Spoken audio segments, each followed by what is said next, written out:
Namaskaram and welcome to the chapter 6 of the Seeker's Journal.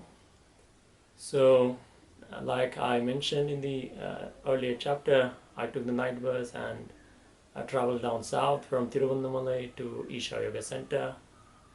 So, I came to the Gandhipuram bus station. I took the bus from the morning bus and went to the ashram, checked in. At that time, we didn't have the huge Adi Yogi as we know. So I checked in and a paper one was also there, but the population, the number of people visiting the ashram was a very less, it's not dense as now. So I went over there I didn't even knew there was a program called linear engineering or any other programs like that. I just wanted to have some quiet time with Dhanalinga. That was the only reason I had. So I went over there, I checked in, and once I checked in, I didn't even knew that there was a volunteering also possible. I met other seekers like that. I'll tell you a little bit on this. Most of the people, what they usually do it who is who had some sort of spiritual experience, accidentally or purposefully or something. Some people will start from the north, from Rishikesh, and they go all the way down towards the Kerala. And there are some people who will start from the the Kerala, and then they will move towards the north, toward the Rishikesh. So some of the seekers will be traveling from the south towards the up, and some of the seekers will be coming from the north towards the south. So that is where these seekers will meet with each other in different these powerful places, let's say Isha Yoga Center, or some of the people actually came from Sivananda Dhanvantari ashram, and somebody will meet at Tiruvannamalai, and similar to that one they will be meeting each other maybe in the Kashi, Varanasi and everywhere, Vrindavan or something like that, all these energy places. So when they meet, they will share their adventures, why they do certain way, what practices they do, and discussion. So most of the time, this kind of discussions is going to happen, and I met some of the fellow seekers, or the yogis, or meditators, or people who are in the meditation practices, and that's where it happened. And even at that time,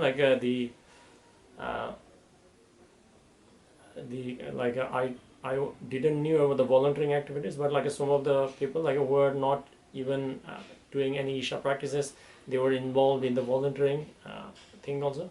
But I just went to the Suryakund, came out, and I was going to the the Linga Vairavi temple, and I was going to the the Dhanalinga.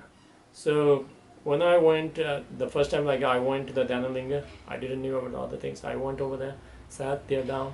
So my experience of the Dhanalinga was very profound.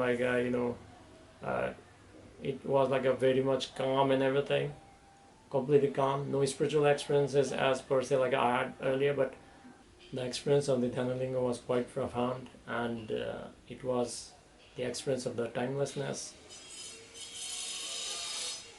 Because I wouldn't even knew whether it was 15 minutes or 30 minutes or 45 minutes. But one of the issue I had was I had a pain in the right hand back side, which was sort of struggling. That actually came out during that period. But yeah, so it was a quite profound experience at the Dhanalinga. It was the first time at the Isha Yoga Center. I didn't even knew most of the things. But some of the people are discussing about the pros and cons of whether Isha is a cult or certain kind of stuff were cropping up, interesting stuff. I was not actually interested in many things. I just wanted to have the experience of the Dhanalinga. That's it. I didn't even knew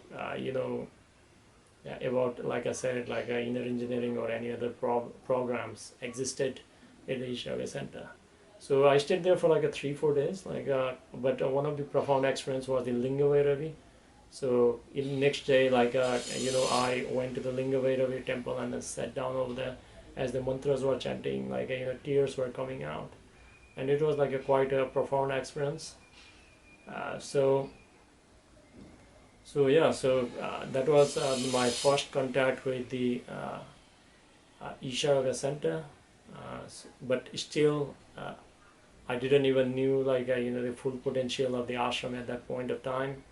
But one of the rare thing is like while I was staying there for like 5 days, one of the day like I was told that like I actually met one Anna. I do not remember his name, but like his son name was Advait. So they were chanting like in the paper wine where we have the paper wine over there. Like there was like still paper wine, but like a different, very small one. So 8, 6, 20 like they came and then like they started chanting the Brahmananda Swarup chant. I didn't knew like what it was at that period. So they started chanting, like I didn't knew like what it was even for me, because I came from like a Buddhist meditation background, and Ramana Maharshi was always a silent sage, and he never focused on the mantras or anything, any method like this. So one of the reasons why I was doing yoga was because like I was developing the body problem and everything, because I was working too much on the computer. So again, I didn't knew the possibility of the yoga in the spiritual practices. I didn't knew about that. Next day, I met the same Anna who I met earlier. So I told him that like I have a certain kind of background from Buddhism and the Ramana Maharshi, and he told me that that like Sadhguru also speaks mostly about Ramana Maharshi and Buddha. So he even offered me that like if I was ready, like he could provide me a silence tag. I didn't knew about that in that period of time. He offered me that opportunity, but because of some reason, like I didn't took it. So after that, the next day, he actually invited me, and coincidentally, that was the day of Sadhguru's enlightenment day. That was the 23rd of September, and it was, I don't know whether this is a coincidence or like my karma or his grace.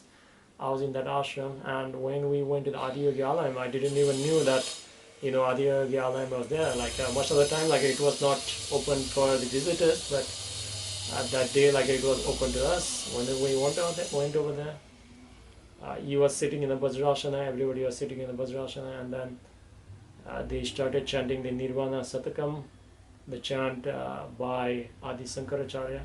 And it actually like while the brahmacharis were chanting, it was like the whole area actually become explosive and everything. But still, although I had these kind of experiences and like the possibilities were there, I was still not sold out with Isha at the center till that point of time.